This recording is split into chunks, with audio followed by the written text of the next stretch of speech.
Thank you. Thank you.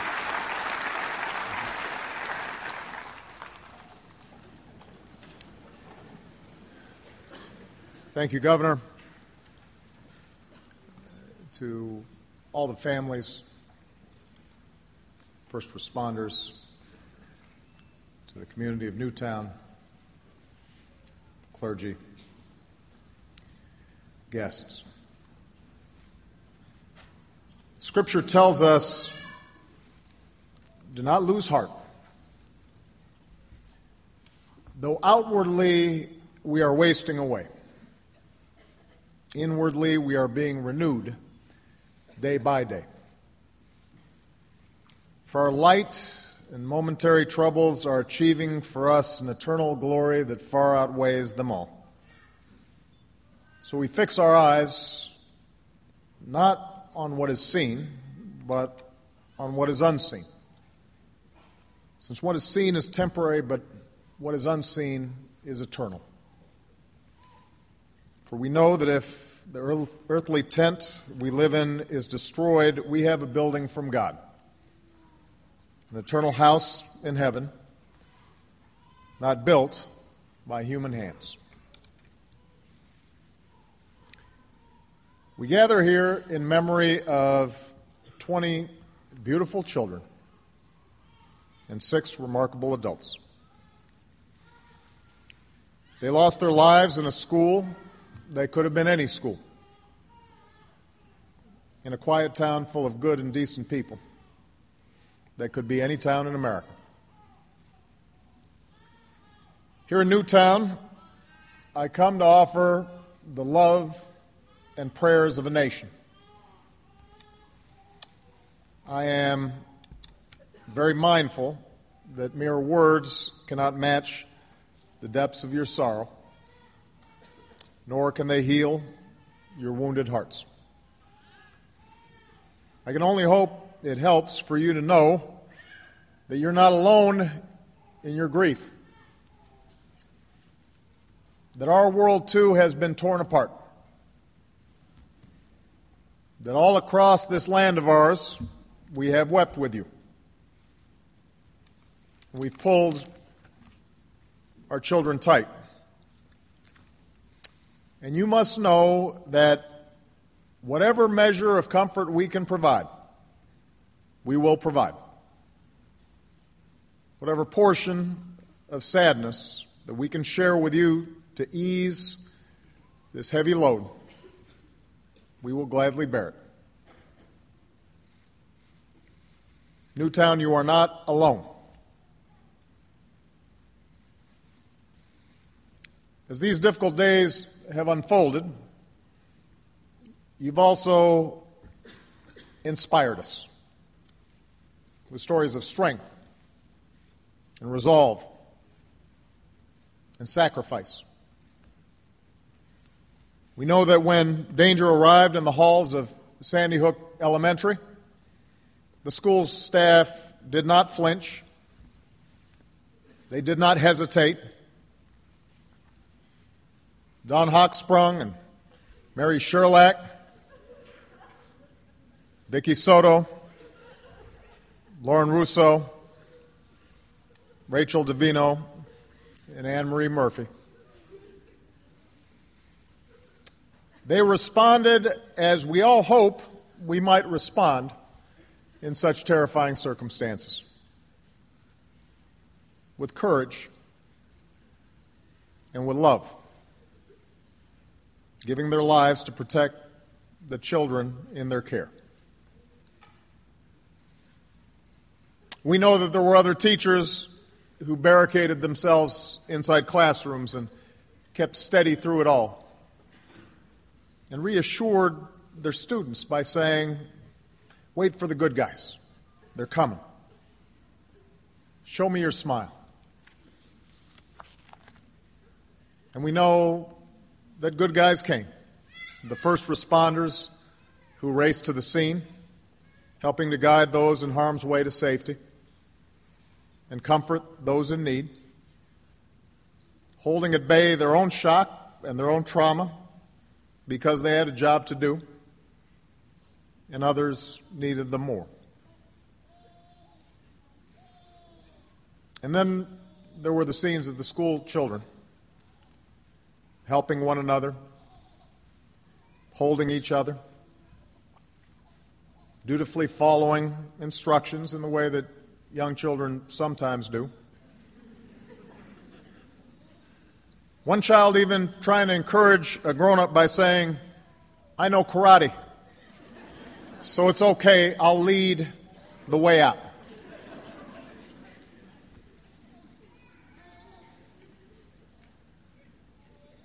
As a community, you've inspired us, Newtown. In the face of indescribable violence, in the face of unconscionable evil, you've looked out for each other, and you've cared for one another, and you've loved one another. This is how Newtown will be remembered. And with time and God's grace, that love will see you through. But we as a nation, we are left with some hard questions.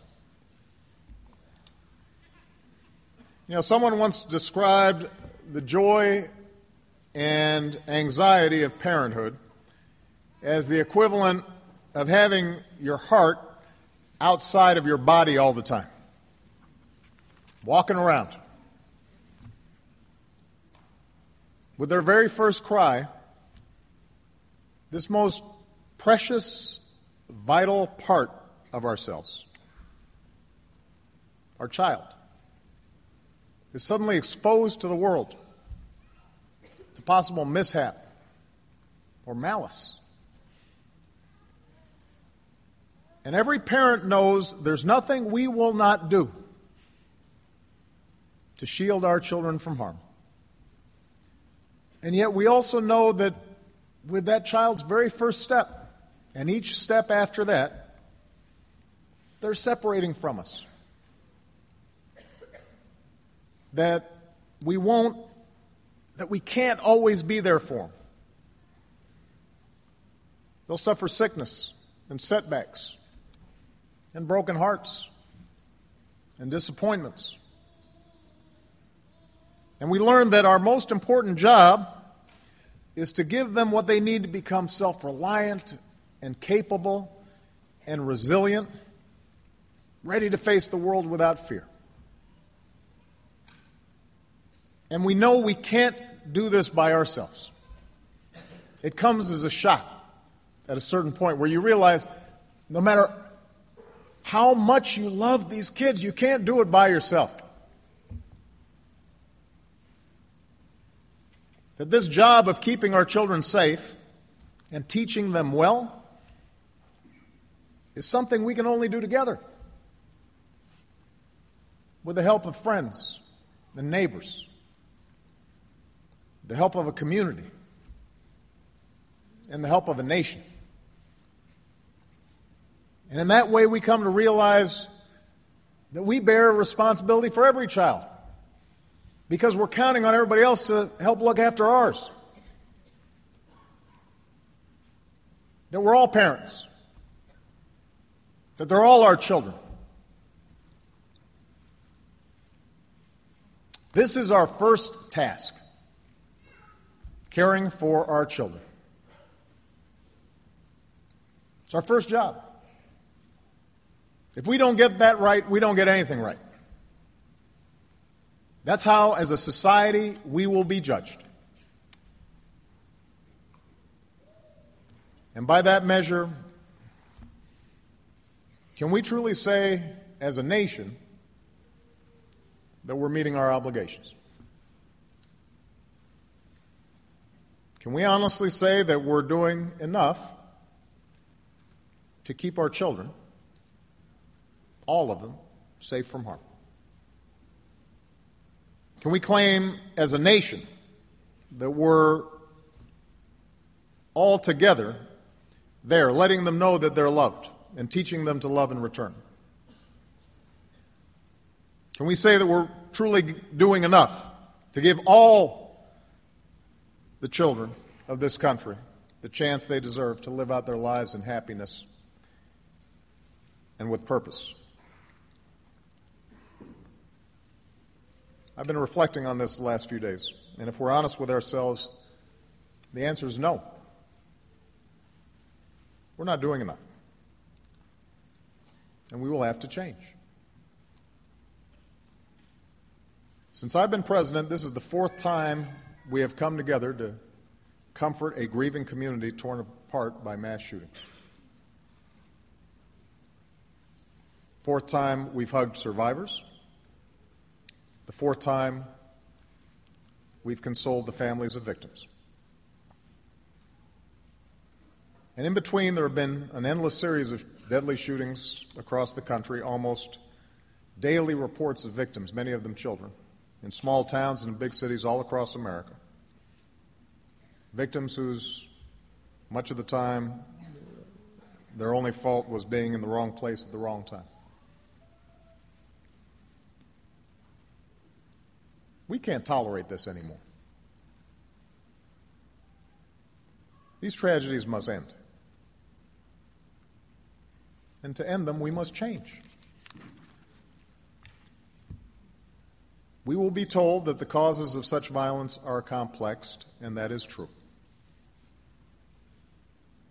No single law, no set of laws can eliminate evil from the world or prevent every senseless act of violence in our society. But that can't be an excuse for inaction. Surely we can do better than this.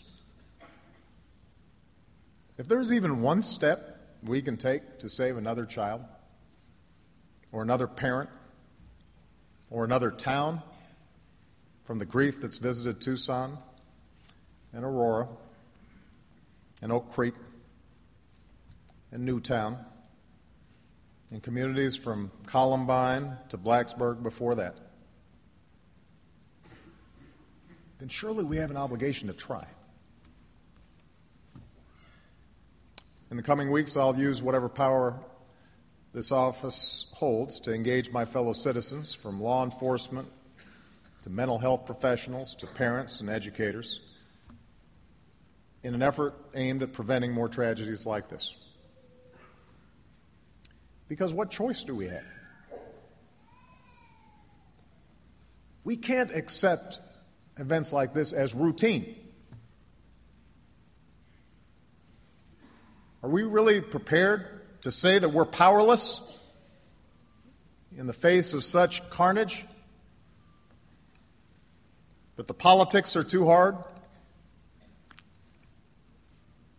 we prepared to say that such violence visited on our children year after year after year is somehow the price of our freedom?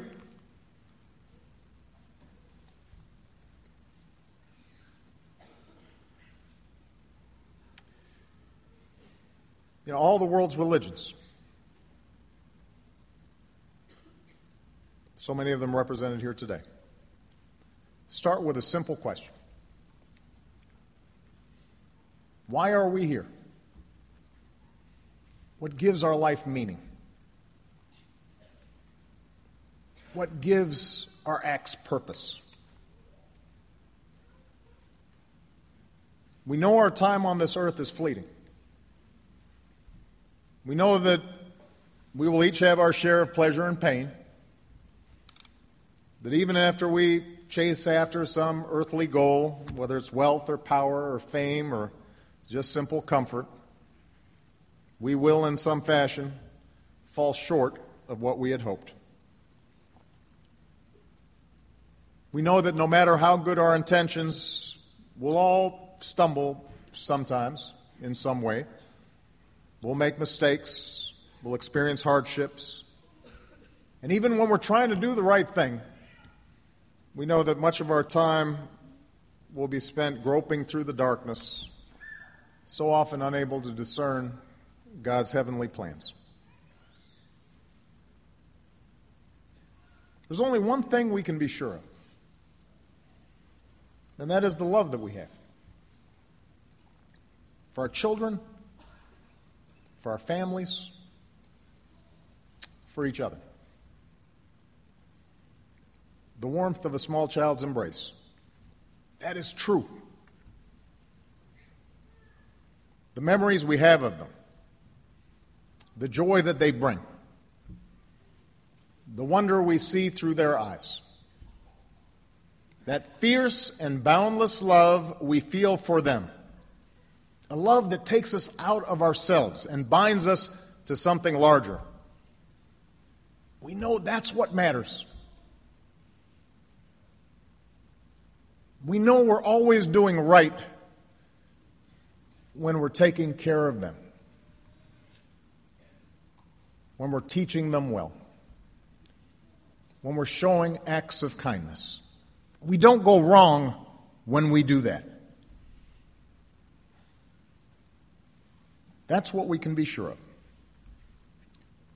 And that's what you, the people of Newtown, have reminded us.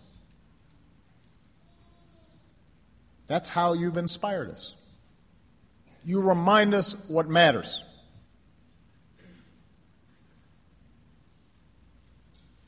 And that's what should drive us forward in everything we do, for as long as God sees fit to keep us on this earth. Let the little children come to me, Jesus said, and do not hinder them, for to such belongs the kingdom of heaven. Charlotte, Daniel, Olivia, Josephine, Anna, Dylan, Madeline, Catherine, Chase, Jesse, James, Grace, Emily, Jack, Noah, Caroline, Jessica, Benjamin, Avliel, Allison. God has called them all home. For those of us who remain, let us find the strength to carry on and make our country worthy of their memory. May God bless and keep those we've lost in his heavenly place. May he grace those we still have with his holy comfort. And may he bless and watch over this community and the United States of America.